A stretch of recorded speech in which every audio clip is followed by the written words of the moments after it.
I seen one ship go down with over 700 passengers aboard, seeing dead people on the ice. On a à peu près 350 épaves de recensées près des îles. On en connaît à peine une quinzaine. Lots of treasure around the island, that's for sure. For sure. There's all sorts of amateurs walking all over the islands with metal detectors, and they're finding a lot of stuff. And it's not all just a dream. I have a friend, a diver, you know, Mario Cyr. Les histoires de Leonard fait partie de moi.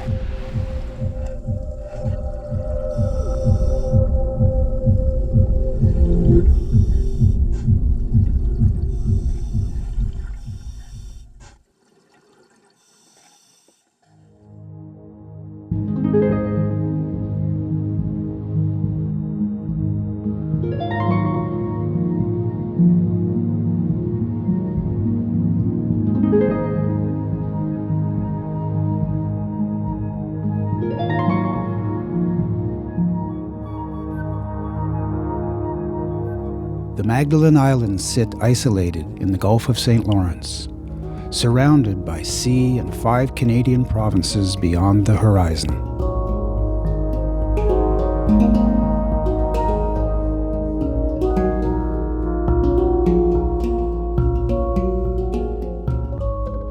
Wherever we stand, the sea watches and speaks in surf. It gives and takes away, turning islanders into fatalists. In the end, the sea always decides.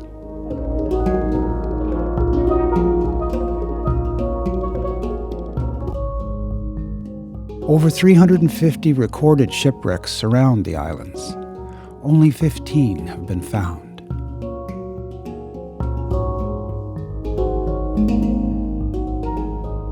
Shaped like a fishhook, the archipelago has caught many mariners coming its way. High winds and shallow sands have been perilous to ships ever since the time of the Vikings.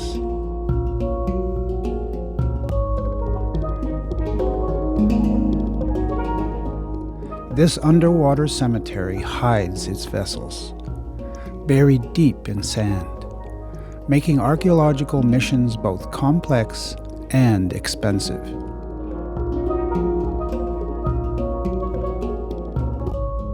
What secrets do these shipwrecks hold? Answers, treasures, stories that haunted the mind of Leonard Clark.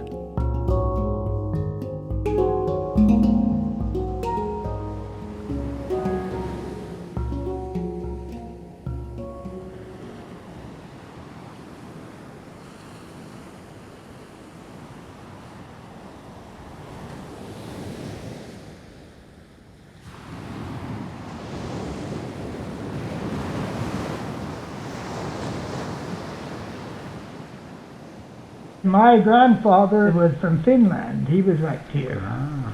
My wife's grandfather was a shipwrecked. He was from the Jersey Islands. That's why probably I got such an interest in ships.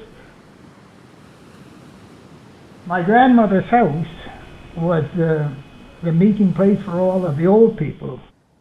I'd be sitting there listening, and it looked like a disease. I caught it. Shipwreck research is one research that is very hard. I had a good knowledge before I even went to any archive.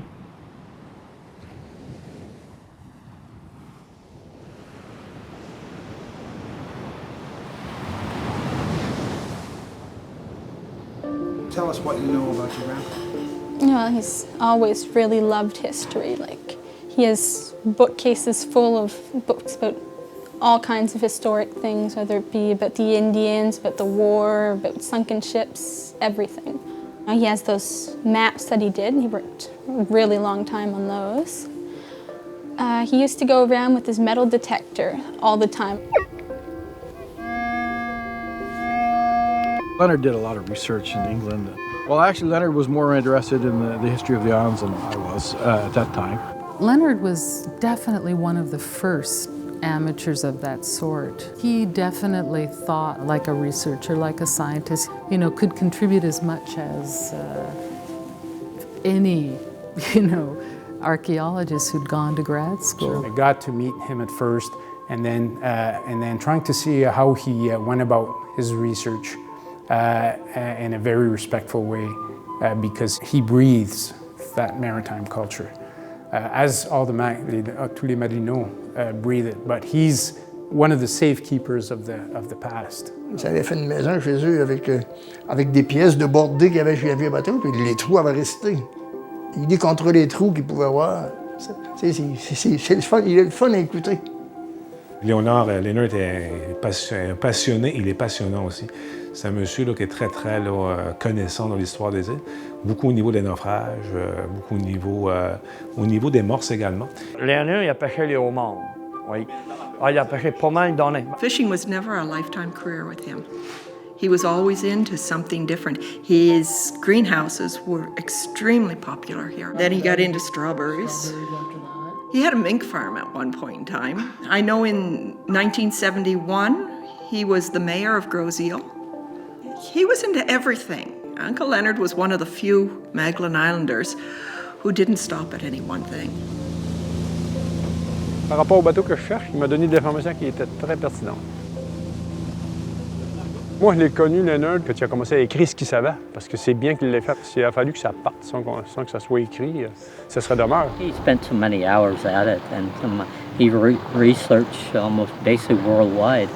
As you know, Leonard's own family can be traced back to survivors of shipwrecks. He talked a lot about, you know, what might lie buried in the sand. I have no doubt that there might well be something out in those areas.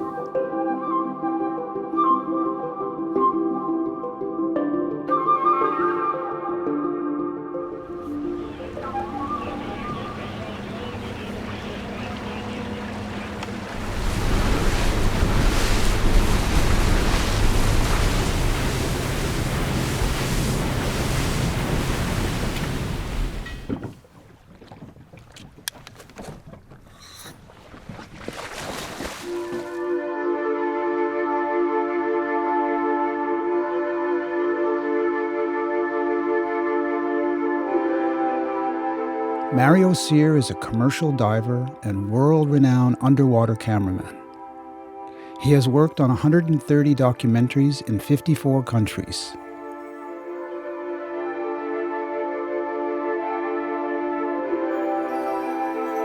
Mario was born and grew up on the Magdalen Islands, listening to Leonard's shipwreck stories.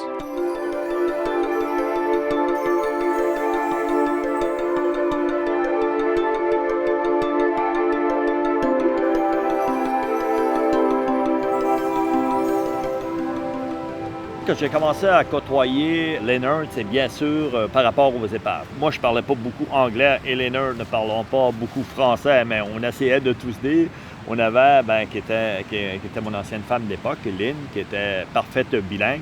Donc, souvent, elle nous arrêtait, attendez. Écoute, moi, j'avais vraiment peur qu'il fasse des crises de cœur, ce gars-là, quand il s'emballait complètement, quand il parlait des épaves. Donc, il était extrêmement excité. On est à peu près à 2000 et demi à l'est de Pointe-aux-Loups. Et quand on transporte ça sur la carte de Leonard, en 2001, je travaillais sur un projet pour monter des expéditions pour trouver des épaves aux îles. Je sais qu'à un moment donné, je vais m'investir beaucoup plus à fond parce qu'on a des trésors inestimables ici.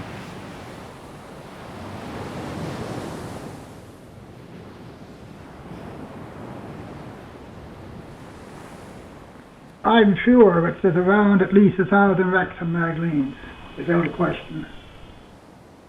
Some of them had valuable cargoes.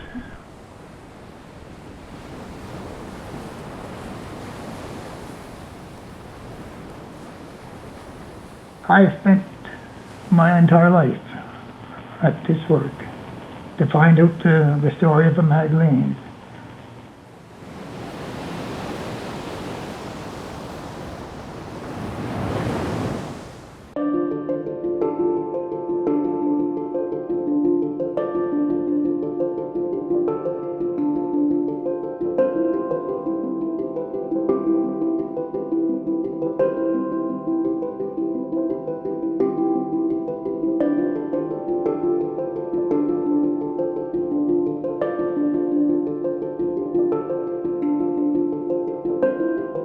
Pas assez unique comme géologie, la remontée des dômes de sel pour monter le fond marin. Il y a un dôme de sel pour Havre-Robert, l'île Cap-au-Mol, Havre-Moindon, Pointe-au-Loup, Grosse-Île et Grande Entrée, et l'île Bréon et l'île d'Entrée.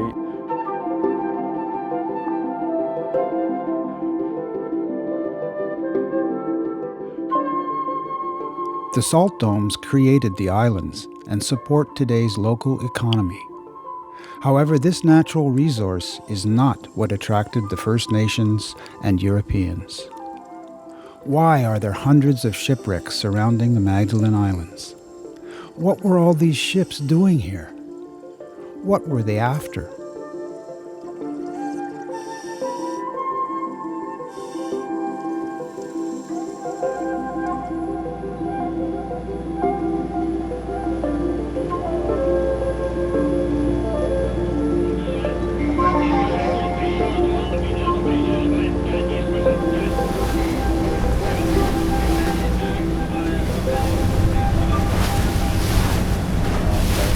Here the Klondike is 18, 11, 17, 14, 20.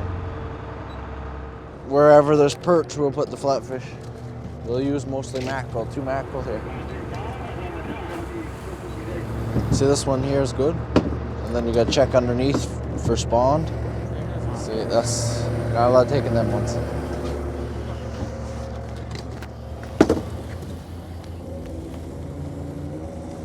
My great-grandfather, Alan Clark, that's be Leonard's father. He had his boat tied up to the wharf here in Old Harry, and he loaded his boat with the codfish. And they had a wooden wharf, like coming out here. You'll see in the old footage of the 50s and that.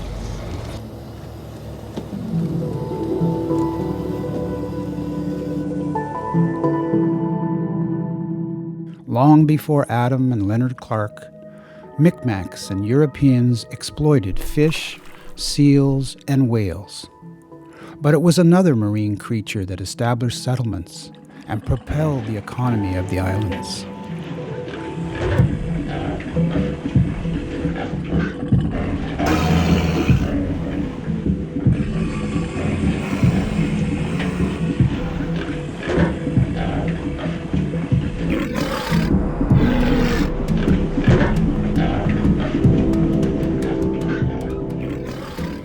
There was no place in North America with such an abundance of walrus as they had in Magdalen. And they wanted it for the oil and the ivory.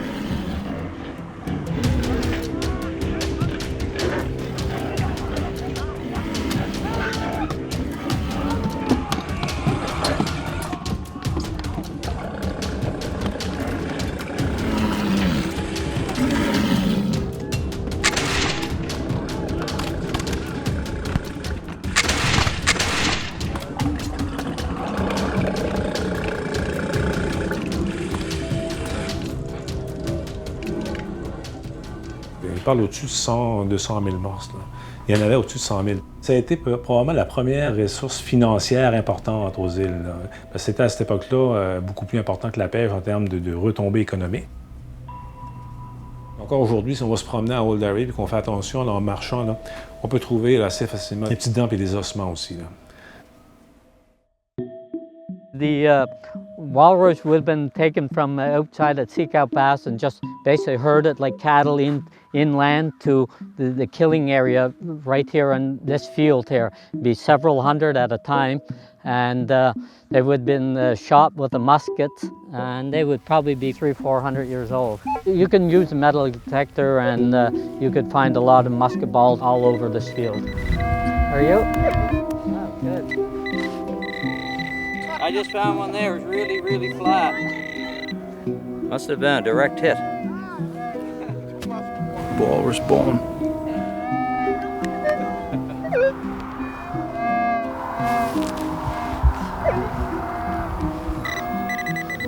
I bought a detector about 30 years ago, about 33 years ago. I used it a bit, but nothing like the last 3 years. My wife says it's an obsession, not a hobby. Do you know Leonard Clark? Yes, I've known Leonard for 40 years. Did you ever go out metal detecting with Leonard? Yeah, actually in 19 79. Yeah, and it was ironic. We both had the same type of detector, you know. And at that time, Leonard had found numerous musket balls all together, like I did, but he had found more actually.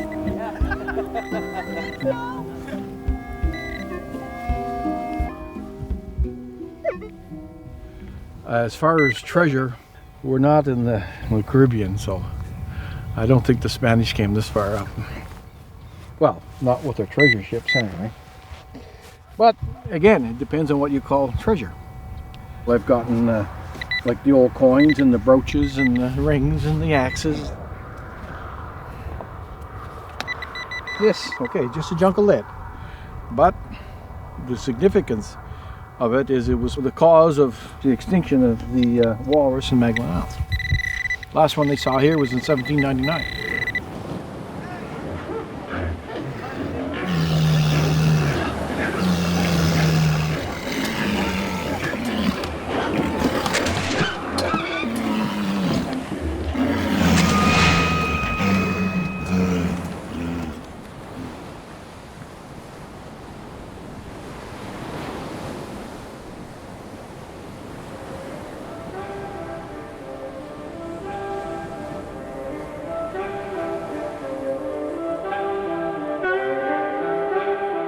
Throughout the 19th century, human activity increased in the Gulf of St. Lawrence. Timber trade brought tremendous marine traffic from Europe. Legions of ships sailed and sank around the archipelago, perpetuating the cycle of disaster and new beginnings.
I've always been interested in the people that come off these ships, in the people that have helped the people that's on the ship. I've always been interested in the emotional side of these shipwrecks.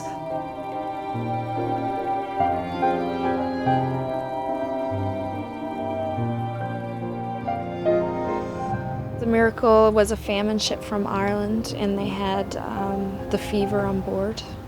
It struck East Point, and James Allen Clark was the first Clark on the islands, and he settled at East Cape with his wife, Mary Goodwin. When the ship wrecked, they went down to try to save people, and she caught the fever, and she died as well. She's buried in East Cape. I think it was 180 people are buried in the sand dunes, like in unmarked graves.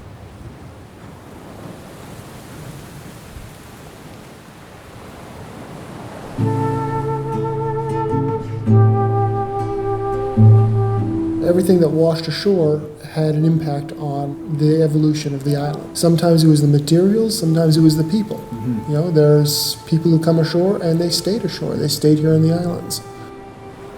Leonard, my grandmother, wrote it, and they had people brought in from shipwrecks when they were younger. They can still remember it. Yeah, my great-grandfather from Honolulu was one of them. My grandfather was wrecked here in 1891. He was only a kid. He ran away from home, Belfast, Ireland, stowed away aboard this old boat that he thought was going to Sydney, Australia, when in fact it was going to Sydney, Cape Breton, and on the way up it struck Bryan Island over here. And he and two other young fellas, they stayed here on the island. My great-grandfather, whose name was Paul Chanel, was shipwrecked on Bryan Island in the early 1800s, around 1830 or so, and he lived there. He brought his family up.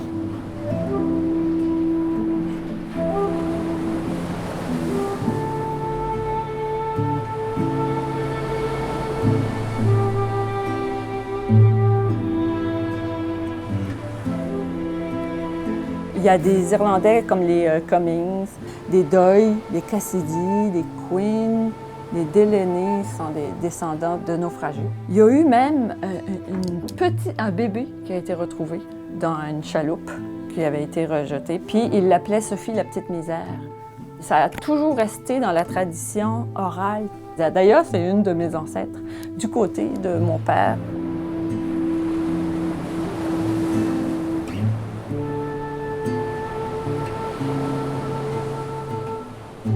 Everybody who has a long family history on the islands is linked to a shipwreck one way or another. But in some cases, for instance, Leonard's case, some families are more deep into it. It is living history, basically, that's what it is. And it is fascinating to engage somebody who not only knows about history, but really transpires it and lives it.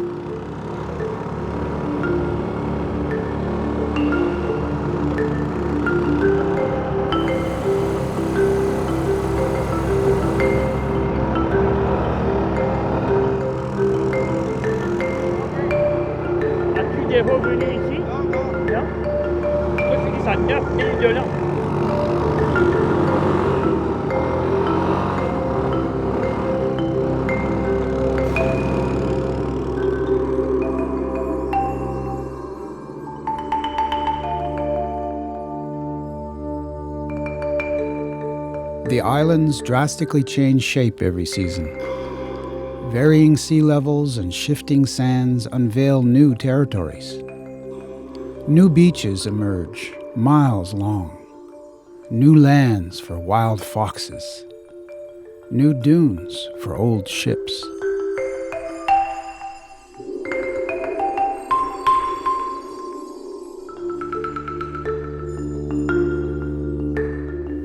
Some of the lumber from the wrecks were sold at public auction. A lot of them was probably stolen because they had it piled on the beach, and then, they didn't have anybody watching that over day and night. The Quango off Bryan Island, that went ashore with $1 million worth of grade A lumber headed for England to build homes. That lumber came ashore. That built Old Harry Church.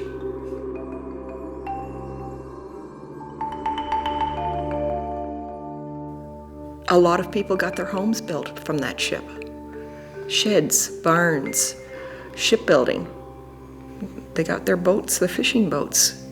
Amazing. So nobody died on the ship, but it really did. It had a massive impact on the Magdalen Islands. These were things that people at the time needed, and there's no way they could afford. So in many ways, a study of the shipwrecks is a study of the history of the Magdalen Islands.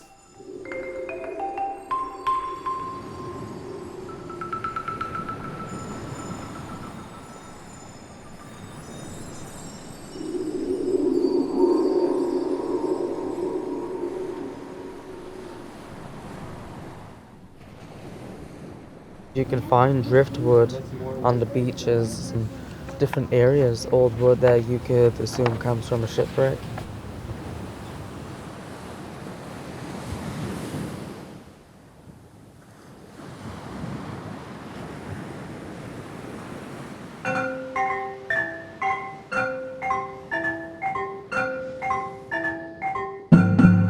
As archaeologists, we encourage people to always report archaeological sites, both on ground and underwater. It's, in fact, against the law to knowingly interfere or damage an archaeological site.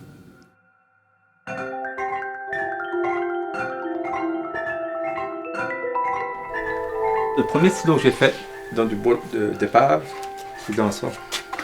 Il faut le tailler. Il faut essayer de faire un crayon avec ces deux morceaux-là. Ça, c'est des bois d'épave aussi. C'est spécial, les deux clous sont restés dedans.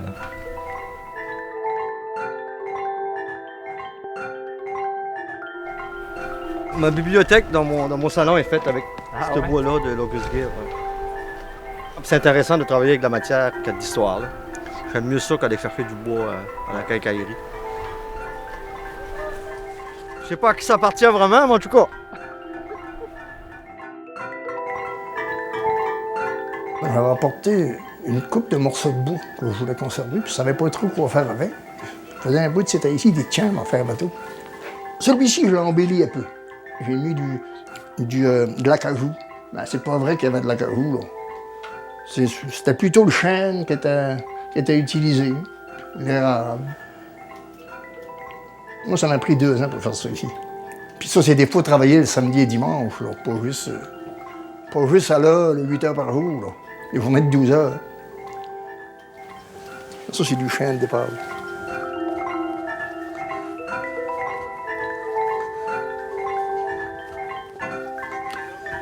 C'est ici que je m'amuse, parce que, ils peuvent rentrer un à la fois. Ça ici, c'est la boudeuse que je suis après de faire. Tu vois? Il y a beaucoup de gens qui vont commencer ça, puis la deuxième journée, ça va être fini. Oh, c'est trop long, c'est pas faisable, c'est pas trop. Tu sais. Ça prend de la patience. Et moi, je fais ça, puis tu sais, c'est comme si j'allais naviguer avec, comme si ce serait beau, puis tu sais, hein. J'avais tout à penser d'en mettre un à l'eau. Ça pourrait se faire, mais j'ai jamais osé.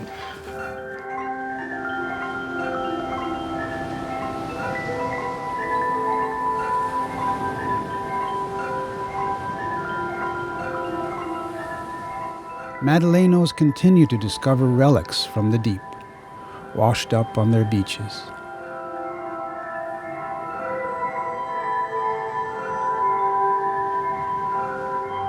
But what about out there, under the sea? Sunken vessels trapped in a sandy cemetery. How many treasures are buried down there, waiting to be discovered?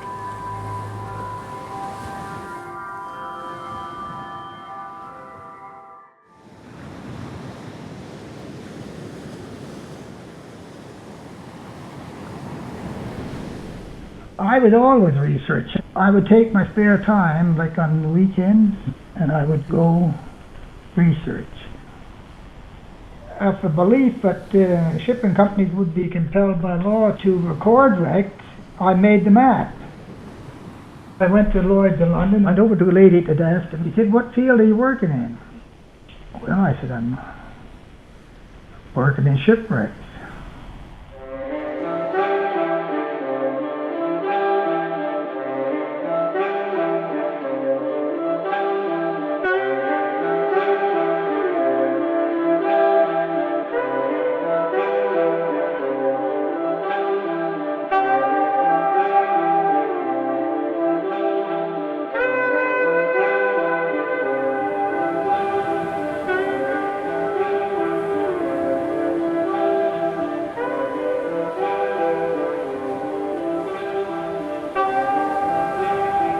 Sable Island and the Magdalen Islands are 2 of our most important shipwreck sanctuaries.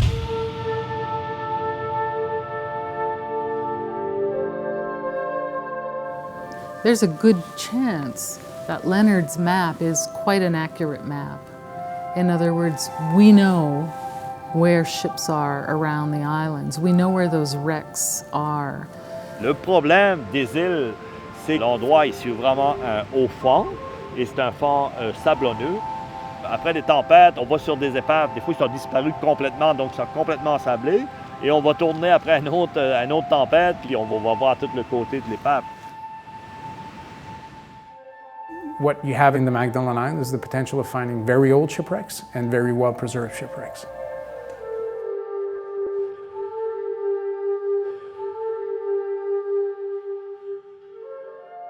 Il y a beaucoup d'épaves qui sont trouvées grâce aux pêcheurs. Souvent, ils pensent que c'est une roche. Mais là, à un moment donné, il me parle de ça, puis il dit, c'est drôle, il dit, à cet endroit-là, il dit, il y a du sable, puis tout à coup, il y a de quoi pour mettre 3 cages. Il dit, c'est pas grand.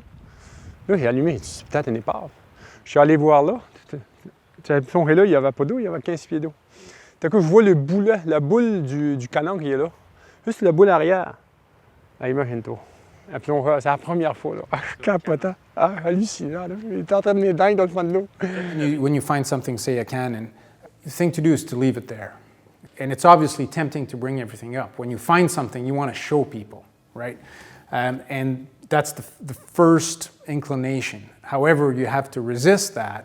And if you do find a shipwreck, you have to report it to the provincial and to the federal authorities. That's the proper thing to do. Moi, je voulais essayer de retracer quelque chose, retracer le bateau.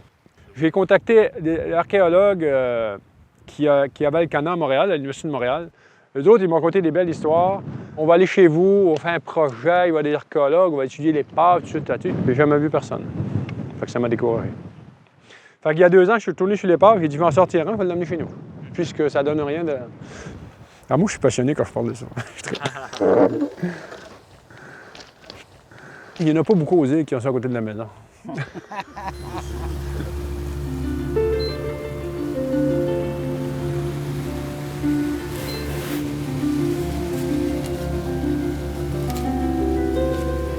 Il y a bien des pêcheurs, je suis convaincu, qui pêchent au mort sur des épaves, ils ne savent jamais. Tu vois, là, ici, il y a quelque chose, ça pourrait être une épave, cette partie-là. Là. Il y a une place que, à chaque année, j'allais plonger là, c'est une roche, pas loin de chez nous. Il y a 2 ans, j'ai été pour trouver ma roche. Il n'y en avait plus du tout. Elle était là, mais elle était complètement sablée. 47 33 688 61 39 487. Merci beaucoup. Moi, le bateau que je cherche, c'est le Simcoe, le GCS Simcoe. C'est un bateau du gouvernement fédéral en 1917 qui a coulé autour des îles de la Madeleine. Un bateau de 180 pieds en acier. Il y avait 44 personnes à bord.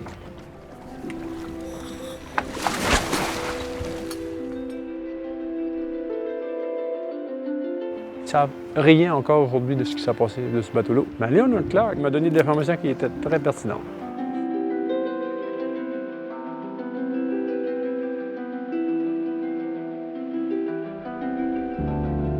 Charles Cormier has discovered several shipwrecks around the islands, but his search for the Simcoe continues, while shifting sands cover and uncover new ruins underwater.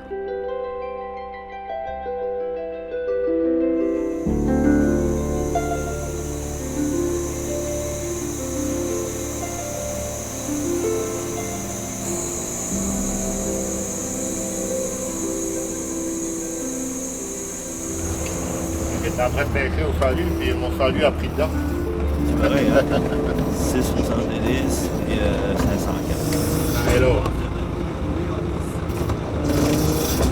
On voit très bien sur l'écho sonore quand on arrive sur l'épave. C'est tout haut comme ça, hein? Ça descend. On dirait que ça descend tout le temps un petit peu, ça se creuse un peu, puis ensuite on remonte sur l'épave. Elle est vraiment dessus. Ouais. Wow. Donc Pascal, quand on va arriver sur le bout de bord, on s'en va vers la terre, puis on devrait tomber dessus. Okay.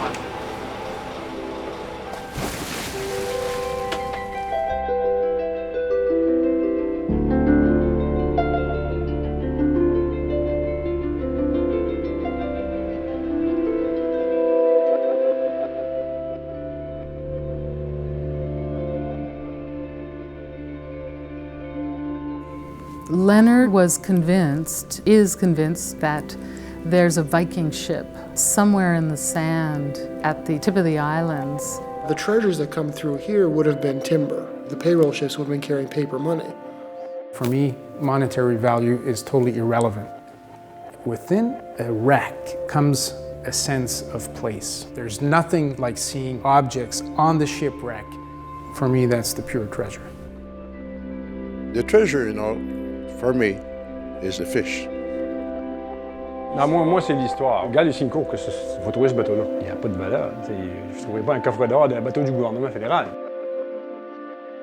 They say the Essex, which was the first registered sunken ship here, was carrying a load of gold coins. That's what's fascinating about the whole aura around shipwrecks. It's the stories that are true, but also the legends. And for us, it's to try to make sense out of both.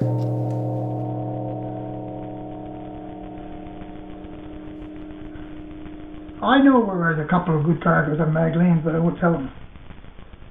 There's one I know is very good, and I know she's there. I got her coordinates, everything. I know where she is. Leonard m'a confié ces coordonnées-là. On a déjà même, moi et lui, allé voir sur le site. Il n'y a rien d'apparent. Tout est sous le sable. C'est une épave qui devrait valoir aujourd'hui probablement aux alentours de 6 millions. Si on garde la valeur qu'il y avait à l'époque, donc il y avait de l'orfèvrerie, il y avait de la porcelaine de Chine, il y avait des tonneaux aussi de spiritueux. En 2001, c'était la première épave que je voulais rechercher. J'ai plein de documents aussi. On a trouvé même les blueprints de la construction du bateau. Et on a beaucoup d'informations. Mais monter une opération comme ça, on parle minimum 250 000 $. On trouvait une épave comme ça qui n'est pas tellement loin des côtes des îles de la Madeleine. Je pense que les médias se s'empareraient d'une histoire comme ça. Donc, tu ne peux pas rien cacher. Il faut que tout soit bien fait. Et moi, j'ai rencontré le receveur d'épave 2 fois sur cette épave-là. C'est sûr que ça, écoute, ça serait quelque chose qui serait extraordinaire à trouver.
When the sea swallows boats, it creates new ecosystems for life underwater. Some shipwrecks end up feeding the people of the sea, while others rest in sand, igniting their passions.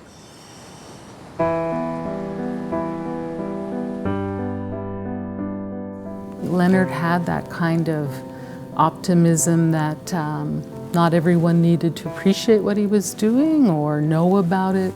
What mattered is that it had to be done. We knew of Leonard's maps, of course, and you can only respect the amount of work that goes into one of those, and more specifically, the passion. He was always very upset if he saw information come out that was incorrect. That really bothered him. Oh, he had great respect for Mario as a man, as a diver. But then Mario has always been interested in shipwrecks, and so who is the man to go to find out about shipwrecks? Quand l'estime s'installe, il n'y a pas de barrière de langue, ni de religion, ni de couleur de peau. Puis là, on était reliés surtout par quelque chose qui nous passionnait énormément tous les deux. People like Leonard, as they leave, we lose that connection to that generation who experienced firsthand those stories of shipwrecks, whose parents brought in shipwreck survivors, whose families built things with material they had salvaged from ships. I think we're lucky because Leonard has left us a great deal to work with in his research, but there's a lot more that has to happen.